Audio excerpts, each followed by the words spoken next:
This is Ashley. She's going on a trip. A trip she started planning a while back, but right now feels kinda rushed.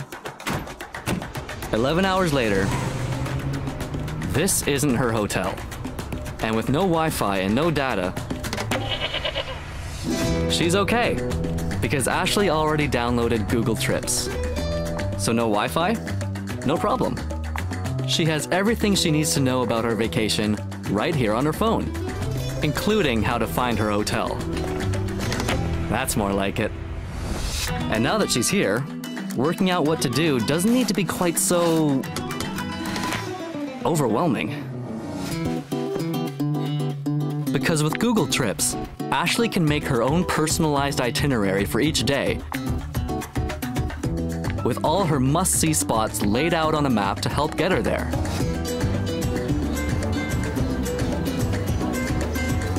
And now that she can plan in advance the travel time to each location, she doesn't need to let any opportunity pass her by. All that sightseeing is hungry work. Hang on a second. Ashley, remember that place you saved that your friend Jane recommended? Yep, this one. Right around the corner. Known for being Picasso's old stomping ground. So wherever Ashley goes on vacation, Google Trips will always give her everything she needs, right at her fingertips. Nice work, Ashley.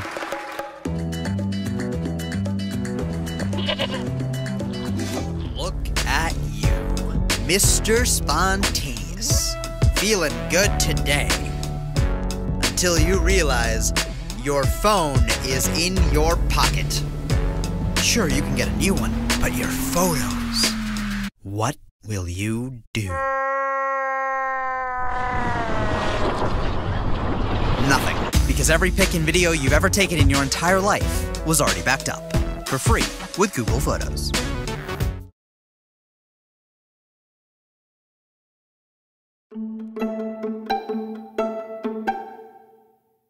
So the goal of Project Blocks is to develop an open hardware platform that provides designers, developers, and researchers everything they need to create tangible programming experiences for kids. One of the big things about teaching kids how to program is that they can express ideas that they wouldn't be able to express otherwise. Young kids, they learn by being social, by being collaborative, by playing with things, by exploring with their hands, taking what's natural to them and then adding a new skill, such as computing and programming. I think we have the best of both worlds. I think if one moves away from the screen and keyboard to coding, it's far easier for young people to work collaboratively, and working collaboratively to solve problems is what happens out in the real world.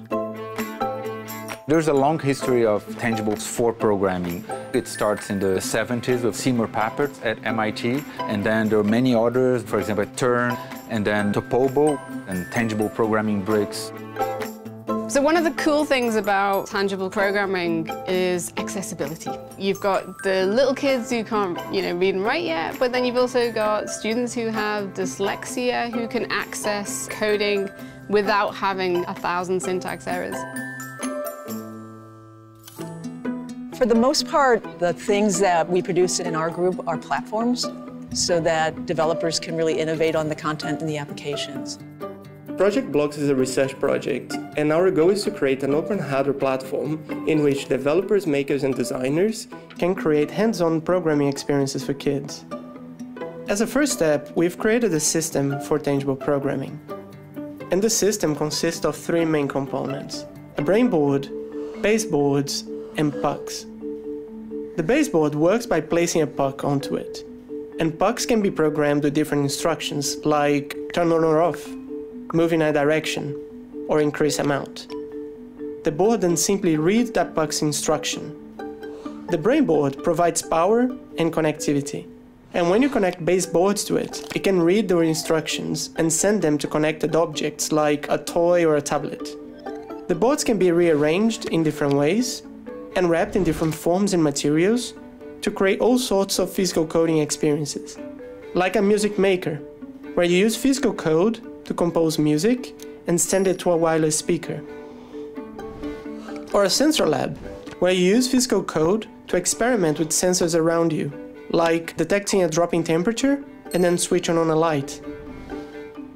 Or a coding kit, where you use physical code to control toys, like getting a robot to draw a shape on a piece of paper. You're now enabling every maker out there to come up with their solution to what could be tangible computing. So suddenly, as a teacher, I'm excited because there's a whole world who's going to be developing tools that I could potentially use in my classroom. The ultimate aim of Project Blocks is to give all the work we've done back to the education, research and development community for free to accelerate the field of physical programming for kids.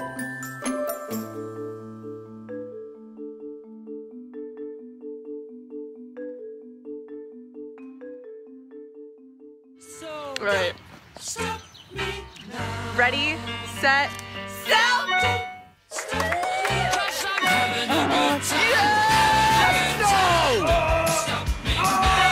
Laura's holding up the Leaning Tower of Pisa all by her. Dang it! Dude, what? Come on! Free up space and never run out of storage again with Google Photos.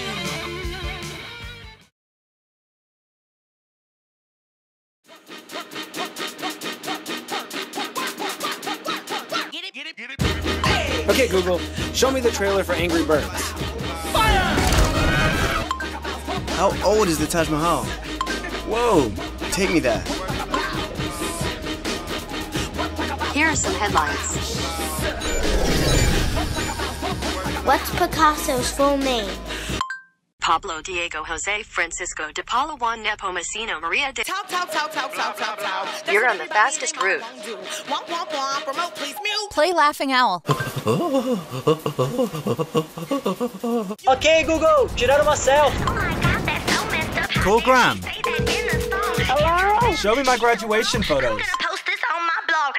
It's 29 degrees and clear. Your order has shipped. Here are your scores.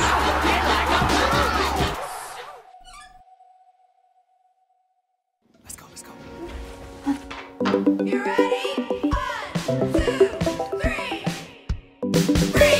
Happy birthday!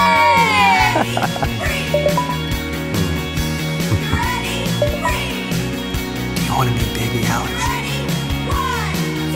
No way! That's too cute. Where are you? Hold on, guys, I gotta get this.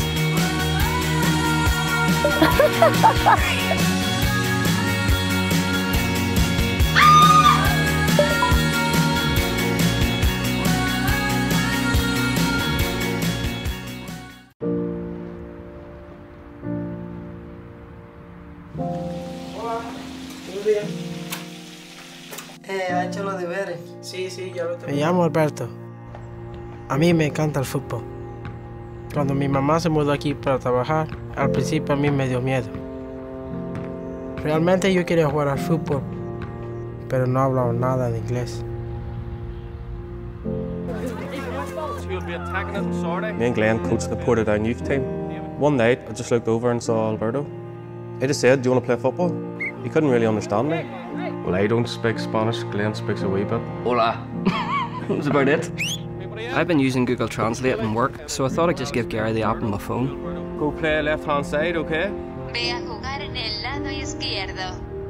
That's the breakthrough we needed. First, we started with the basics, and then got into more advanced coaching drills. Cada entrenador nos enseñó cosas como la patada de bicicleta, ataques cruzados, proteger el balón y cosas por el estilo. We just kept working with him, and then he just sort of took off. This season, his stats are something ridiculous, like 30 goals from 21 games. That's phenomenal at that age. Now Alberto's being scouted by some of the English Premiership clubs. For a kid from this town, well, that's just unheard of. Entrenador, ¿no puedo irme a casa ya? Estoy agotado. Coach, can we go home now? I'm exhausted.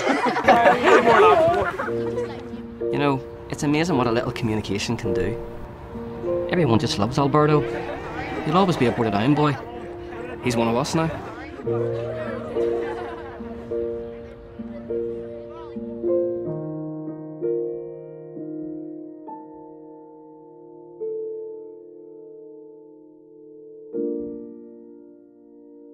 First time I saw the campus it was incredible. There's volleyball nets and colorful umbrellas, and you see people walking their dogs. It feels kind of like a playground, a big playground. The atmosphere around Google, it's definitely very eccentric, but also very academic. At Google, we actually do have the ability to make more of an impact on people and more of a change in 1 year than many people do in their lifetimes. It's an environment in which very few limitations are placed on where your mind can be during the day. You're gonna all start on your teams this week, and some great advice is to not be afraid to fail, but we want to flip that around a little bit and say don't be afraid to succeed. My name is Matthew Malone. I'm a graduate intern here at Google in consumer operations this summer. I have a background as an infantry officer in the Army. I thought leading people directly on the ground as a combat leader would provide the greatest leadership challenge. And then I switched over to working in intelligence. That's where I really started to fall in love with technology. My name is Paola Correa. I go to the University of Miami and I study advertising and marketing. When I was little, I used to collect ads. I used to get a kick out of going to different places and seeing how the same message would impact differently and would look differently. My name is Kim Day. I'm from Melbourne, Florida. I'm studying physics and computer science at the Florida Institute of Technology. I grew up on the Space Coast in Florida, and I always grew up watching the shuttles take off from the Kennedy Space Center. And I knew that I really wanted to work with technology and be able to be on the cutting edge. My name is Florian Koenigsberger, and I'm from New York City. Google as a company was attractive to me because they are a tech company that spans so much more than that. There isn't a place that Google is not. I'm Grant Oakley. I'm from Spokane, Washington. Just the process of coding is actually surprisingly fun. You kind of get like this epic win at the end of the day. You like, throw up the arms in celebration. It's exciting to work at Google because unlike a lot of software companies, I use Google products every day. That's pretty exciting. So we're headed upstairs. I've always thought of work as work. This is going to be your desk, right here. At Google, it's completely different. At Google, I was extremely excited to start at work. Like, I could barely sleep the first night. Yeah, my inbox has like already been exploding. How many? Yeah, 45. 45 emails for your first day is pretty good. I'm working in the online help center, and my project is part of an effort that will completely change the way Google is reaching out to consumers and helping them with Google products. Our help centers are not just the US, but we have them in 40 plus languages. So we have to think about how we're going to manage that complexity. From your first day as a Googler intern, you're treated as a regular employee. Don't presume that just because you're an intern as such that you're not a member of the team. One usually expects as a new person to be at the bottom of the knowledge totem pole. The fact that I'm not is an illustration of how much responsibility is given to us as interns across the board. Paula? How are you doing? Doing good, I'm Chris. Nice to meet you. I worked with a couple interns last year, and every intern that I've seen come on has just exuded googliness. I'll get the hang of it eventually. You'll get the hang of it. Okay. Don't be afraid to ask. It's definitely a great thing. Is her work going to be challenging? Yeah, because the most important work is challenging. This summer, I'm working on an email notification for Google accounts, and it's going to be sent out to thousands of users, and it's going to make their accounts more secure. My code helps developers test their code very efficiently, and that way they can write good, stable code for the product. You will be working on something that not only our team, the entire Google will see. Basically, internship is like a good experience towards becoming a full-time hire, right? The one thing that all the interns definitely have in common is passion and motivation to get these things done, because you don't necessarily have to know everything, but you have to be willing to learn. Is this your first time at Google? Yeah! The week has been unstoppable, restless, a bunch of activities. There's always something new. Yeah. And the next activity or the next person that we meet is more exciting than the last. They do a really, really good job of making you understand the way this place thinks. I think specifically of an exercise we did that gave a completely new perspective on how to brainstorm. What is brainstorming to you? Tell me what you guys said. It's focused on learning to put aside your judgments right away and avoid criticizing new ideas that may seem strange to you. Impossible is not a word that's thrown around very often. I think it helps you imagine. I certainly did not associate imagination with productivity before coming here, but I think this place makes that real. For the rest of it, I know that there will be a lot of work involved. Maybe some work that I don't know how to do, but a little bit of fear is good. I do feel a little different after being here for my first week. I guess I've always identified myself very much with the military. I was in the military for 5 years, but I'm starting to see myself as a Googler. I see myself as someone who fits in here. I don't feel like an outsider. I feel googly. I would say meeting Sergey was definitely one of the highlights in my week, month, maybe year. You know, he's fine, just like stop and shake my hand. You know, then he rode off on his elliptical bike. It's pretty great. Maybe it is a little early to say that after I've only been here a week or so, but I just feel like there's always going to be something new you're going to learn every day, and that's really the best part about being an engineer. If this is what being an intern feels like, I'd love to be an intern for the rest of my life.